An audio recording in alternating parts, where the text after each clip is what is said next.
Thank you, very kind introduction. I'm part of the team that's delivered it, so it's not all been me, by the way. It's been a really good collaboration. I've got my colleague, Andre, at the side of me. So what I'd like to go through this morning is, first of all, I'm going to apologise. There's quite a lot of data and information to go through here, so my job is to take you through a summary of what was the pilot, what did we do, what are some of the insights overall, and then I'm going to delve deeper into some international benchmarking, because as Sam says, one of the benefits of Siri is that we can do this international benchmarking and comparisons. Then what we'll do is we'll dive deeper into what is the data telling us in terms of the specific Northern Ireland sectors. There's quite a bit of information to go through. The intention of this is it's going to be circulated as a report, so my job today is just to go through, pick out some key points, and then we're going to go into some breakout groups, discuss what some of the companies have done since doing the assessment, and also get some feedback from yourselves around what are the next challenges and opportunities to move you forward, and then we'll come back and do some closing remarks. As a high-level summary then, if we think around what we've been doing, for those of you that haven't been involved in it, this was the approach we've used, and it's a proven approach. We've delivered a very similar programme for the last 4 years in New Zealand, and it was 5 days of our support where we went through, we understood what are the business objectives. So for me, any digital transformation needs to be aligned with what are we trying to achieve? Are we trying to improve our costs? Are we trying to reduce our lead time, etc.? So getting a good understanding of what's the business trying to do. Going through, I'll show you the maturity framework. There's 16 dimensions. There's a team. We had to get them to assess where they are on a scale of 0 to 5 in terms of their maturity against that's today's state. We then went through and started to prioritise, okay, the 16 dimensions, this is where you're currently sitting. Where should you prioritise and where should you focus? Because the trick is you don't have to be good at everything. The key is what are the 4 critical dimensions. And to do that, we looked at a company's cost profiles. Where do they spend money? We looked at what are the KPIs and objectives they're trying to drive. We then looked at benchmarking within their sector, and we compared them to the sector globally and locally. And then at the end of it, we came together and we created a roadmap to say, based on all that information, this is your roadmap around how you can have the biggest impact on your costs and your priority KPIs. And that was all done over 5 days of our support, together with the High Value Manufacturing Catapult, or AMIC support team with us.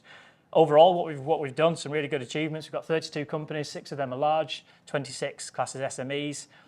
Throughout the process, this was a program to train up some internal capability. So we've trained 15 certified Siri assessors, so they went through the official training. They got training from the team in Singapore, and then they've been shadowing us for 2 assessments, so that they're learning how to do the assessment. 12 from the HVMC, 2 from AMIC, and 1 from Invest Northern Ireland. So they're now certified Siri assessors that can go out and deliver some of this work. You can see there we've managed to cover quite a few different sectors and industry groups, and that's what I'll be using later on when I start giving you some insights around what we see, and then I'll be using those as key categories. And we've managed to cover all councils. So I think we've really got a really good spread of different size companies from different sectors, from different regions. So it's really pleasing to see that we've got some of those results in there. This feedback has blown us away. We've seen the similar results in New Zealand, but really proud for all of the people involved that we've had some really good feedback. And we asked the senior members of each team to give us some feedback. And these are the results we've gotten around rating their experience of working with us as a collaborative team. And also the really important one for me is that second one around how likely would you be to recommend it. So really pleased with some of those results, and there's quite a few case studies and testimonials that we've gone through. In terms of how do we assess the results of the programme, one of the things we wanted to do is just gather feedback before and after. So we did a survey with all 188 people that took part in the assessment. We asked them that right at the beginning, and we asked them the same 10 questions later on. And I've just got a selection of a few of them there. So you can see there's been a big shift, and some of the key areas, really what we're asking them is how much do you know about Industry 4? Do you know what your priorities are, and how confident are you moving forward? They're the 3 main themes. So they're really pleasing to see that companies feel a lot more confident. They understand what Industry 4 is, and they understand what they should be doing as a business. I'll not go through all of these, but one of the key things is, okay, we've done the assessment and we've had really good feedback from the assessment around what they got out of it. The key is what are companies then doing moving forward? And it's still early on in the journey, in that we've only done some of the companies were only yesterday. So we're literally early on in the journey, but the pleasing thing to see is that we've got examples of companies going to the HVMC, getting support around product lifecycle management.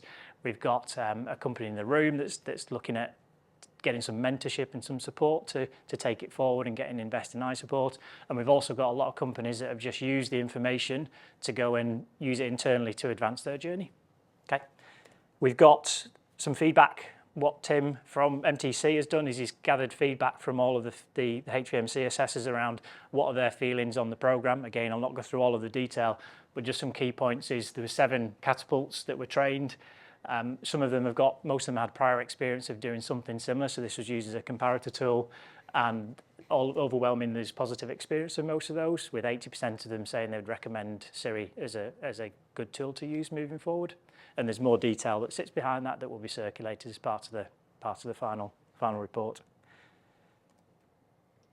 How do we get the profile of the programme raised? So we've done a lot of work collaborating with the different partners to get the message out there, and we've seen some good progress. That was the hashtag that we're using, Digital Factory Accelerator. So as you can see from there, we've had quite good engagement with people interacting, and that momentum has just grown if you actually look at the trend. Then we've had some good growth going through. And what's been really pleasing to see is examples on the right. Gavin's in the room today, but companies themselves actually using that to go and promote what they're doing, because it is a competitive advantage to show you as a business you're at the forefront and you're leading the charge and you're serious about this.